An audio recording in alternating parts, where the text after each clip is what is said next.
அன்பு நேயர்களுக்கு வணக்கம். அயோத்தியில் ராமர் கோயில் அயோத்தின்னு அவசரமாக முழுமையாக கட்டி முடிக்கப்படாமல் மோடி அவர்களால் திறந்து வைக்கப்பட்டிருக்கிறது. அயோத்தியில் நடந்த ஒரு தரமான சம்பவம். அதாவது வடநாட்டில் இப்படி ஒரு சம்பவம் நடக்குமா அப்படின்றது பெரிய விஷயம். ஆனால் இந்த சம்பவத்தை செய்தது ஒரு சிறுவன், ஒரு 8-9 வயது சிறுவன் ஒரு தரமான சம்பவத்தை அயோத்தியில் ராமர் கோயில் முன்பே செய்திருக்கிறார். அந்த காணொலி தற்போது மிகப்பெரிய வைரலாக போய் கொண்டிருக்கிறது. கடுகு சிறுத்தாலும் காரம் குறையாது என்பது போலத்தான் அவன் சிறியவனாக இருந்தாலும் அவன் சொன்ன சொல், அவன் பேசிய வார்த்தை மிகப்பெரிய சர்ச்சையை மட்டுமல்ல, வட மாநிலத்தில் மிகப்பெரிய அதிர்வலைகளை ஏற்படுத்தியிருக்கு. அதாவது மோடி அவர்களும் இந்த ராமர் கோயில் திறந்தது குறித்து நாம் பின்னால் பார்ப்போம். அதற்கு முன் அந்த சிறுவன் பேசிய வீடியோ நீங்களே பாருங்க. बच्चा है, क्या नाम बेटा आपका? आदर्श राज। आदर्श राज। बाबा के लिए हम मंदिर का सवाल पूछ रहे हैं, तो आप क्या कह रहे हैं बीच में, वो बताइए। तो बोल रहे हैं कि मंदिर से भिखारी बढ़ेंगे। अरे नहीं भैया, पूजा होगी, भगवान सब कुछ देंगे। कुछ नहीं देंगे। भगवान क्या दे रहे हैं? भगवान कुछ नहीं दिए हमको। भगवान नौकरी देता है, भगवान शिक्षा देता है। अपने बल पे लिए बाबा नौकरी नहीं दिए, पढ़ेंगे तभी तो नौकरी मिलेगा। हमें नहीं पढ़ेंगे तो नहीं मिलेगा। विद्यालय रहेगा तो हमें शिक्षित होंगे तो हमें नौकरी मिलेगा। उस योग्य होंगे तब ना नौकरी मिलेगा हमें। बेटा घर घर में मंदिर होगा तो विकास होगा, आशीर्वाद होगा, कल्याण होगा, सब कुछ। आशीर्वाद हमको तो नहीं दे रहा है भगवान आशीर्वाद। मंदिर नहीं जाते, स्कूल जाते हैं। அதாவது ராமர் கோயில் திறப்பு விழா நடந்துட்டு இருக்கு. அப்போ நிருபர் ஒருத்தர் அதாவது அவர் சங்கி நிருபர், நீங்க பார்க்கும்போது தெரியும் உங்களுக்கு நல்லா. அவர் ஒருத்தர் கிட்ட பேட்டி எடுத்துட்டு இருக்காரு. அந்த பேட்டியின் இடையே குறுக்க நடுவுல அந்த தம்பி பேசிட்டே இருக்கிறான். அவன் பேசிக்கொண்டே இருக்கும்போது இந்த நிருபர் என்ன பண்றாருன்னா, நேரடியாக அந்த பையன்கிட்ட கேள்வி கேட்கிறார். ராமர் கோயில் கட்டியிருக்கோம், இந்த மாதிரி இந்த ராமர் கோயில் இப்போ திறப்பு விழா நடந்தாச்சு, இப்ப எப்படி இருக்கும், நாடு ரொம்ப வளமா இருக்குமான்னு கேட்கும்போது அவன் சொன்ன முதல் வார்த்தை, ஆக்சுவலா அது ஹிந்தில தான் இருக்கும், கீழே சப்டைட்டில் இங்கிலீஷ்ல போட்டு இருப்பாங்க. நான் உங்களுக்கு தமிழில் விளக்கம் சொல்வதற்காக நான் சொல்றேன். அவன் சொன்ன முதல் வார்த்தை, அவர் கேட்ட கேள்விக்கு அவன் சொன்ன பதில் என்னன்னா, இந்த ராமர் கோயில் இந்த கட்டி திறந்திருக்கிறதால இந்த கோவிலை சுற்றி பிச்சைக்கார கூட்டம் தான் இன்னும் அதிகமாக கூடும், இதனால் நாடு பிச்சைக்கார நாடா போவோம் அப்படின்ற மாதிரி அவன் அந்த பதில் சொன்ன உடனே அந்த நிருபர் என்ன பண்றாரு, உடனே குறுக்கிட்டு, கடவுள்கிட்ட வேணா உங்களுக்கு படிப்பு வேலை இதெல்லாம் கிடைக்கும் இல்லையா, கடவுள் உங்களுக்கு ஆசீர்வாதம் தருவார் இல்லையா அப்படின்னு சொல்லும்போது அவன் அம்பேத்கருடைய அந்த வார்த்தை வெளிப்படுகிறது. அவன் சொல்றான், அந்த தம்பி, கடவுள் நமக்கு ஆசீர்வாதம் எல்லாம் ஒண்ணும் கொடுக்க தேவையில்லை, வேலை எல்லாம் ஒண்ணும் கொடுக்க தேவையில்லை, நம்ம நல்லா படிச்சா நமக்கு நல்ல வேலை கிடைக்கும், நம்ம நல்ல இடத்துல இருப்போம், கடவுள்லாம் நமக்கு எதுவும் கொடுக்காது அப்படின்னு அவன் சொல்லும்போது அதாவது ராமர் கோயில் திறப்பு விழா நடக்குது. அங்கதான் மோடியும் இருக்காரு, யோகியும் இருக்காரு, எல்லாரும் அங்கதான் இருக்கிறாங்க. ஒட்டுமொத்த இந்தியாவில் இருக்கக்கூடிய சங்கி நடிகைகள், இயக்குநர்கள் இவங்கெல்லாம் இருக்கும்போது ஒரு ஏழை சிறுவன் பகுத்தறிவோடு தன்னை உணர்ந்து, தன்னிலை உணர்ந்து அவன் இந்த மாதிரி பதிலை சொல்லும் போது வடமாநிலத்திலும் மக்கள் விழித்துக் கொண்டார்கள். இந்த ராமர் கோயில் திறப்பு ஒன்றும் இந்தியாவுடைய பெரிய அதிர்வலைகளாம் ஏற்படுத்தாது என்பதற்கு இந்த காணொலி மிகப்பெரிய ஒரு உதாரணம்.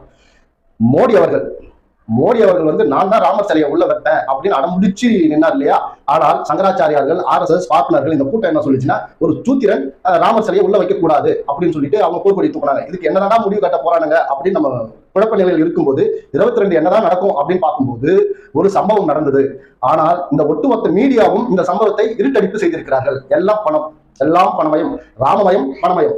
அந்த மாதிரி தமிழ் சேனல்களாகட்டும், ஹிந்தி வடநாட்டு சேனல்களாகட்டும் இந்த விஷயத்தை வெளியில் கசிய கூட விடவில்லை.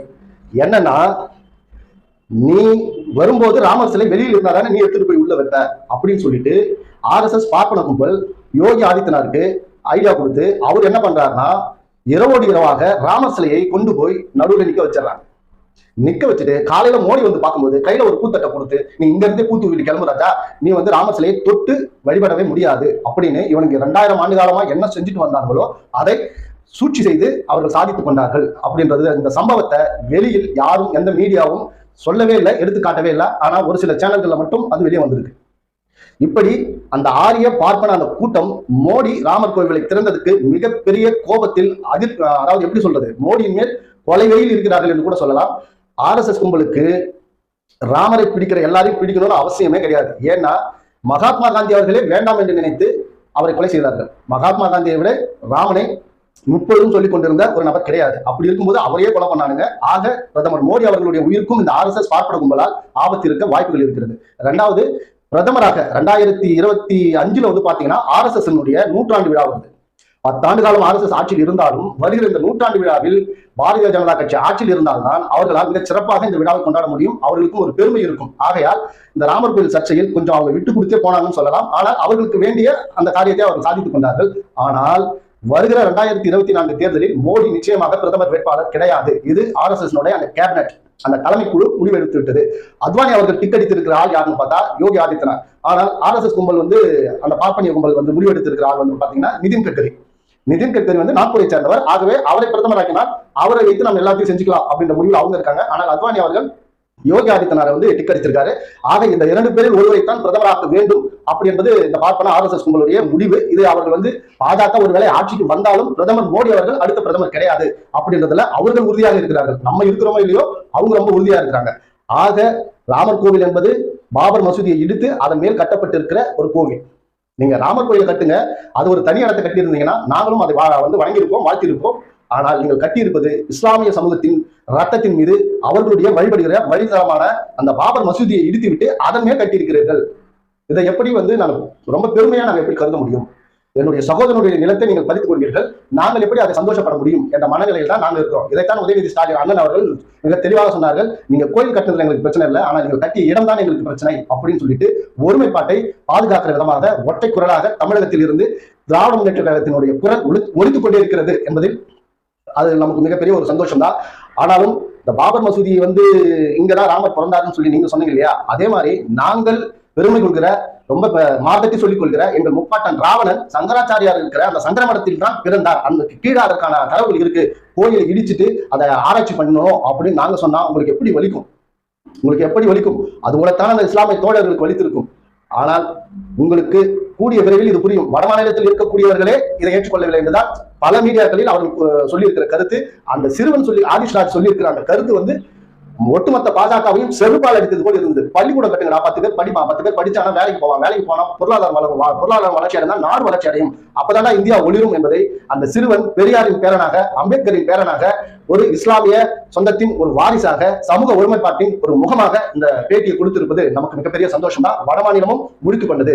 ஆக இன்னொரு பிரச்சனை, கொஞ்ச நாளுக்கு முன்னாடி அடிச்சிருந்தாங்க இல்லையா அவ்வாலாம், பெருமாள் வடகலையா தென்கலையா ஒரு பிரச்சனை இருக்கு. அந்த ராமருக்கு நாமம் போடுவாங்க இல்லையா, அந்த பிரச்சனை வடகலையா தென்கலையா. கடைசியில் அந்த சிலையை வைக்கும் போது என்ன இருக்கு அப்படின்னு நம்ம பார்க்கணும்னு நினைச்சோம். கடைசியில் ராமர் நெற்றியில் இருக்கக்கூடிய அந்த நாமம் வடகலை. ஆக இந்த விஷயத்தில் கூட தென்கலைக்கு சாதகமாக அந்த பார்ப்பன கூட்டம் இல்லை என்பது நிதர்சனமாக தெரிய வருகிறது.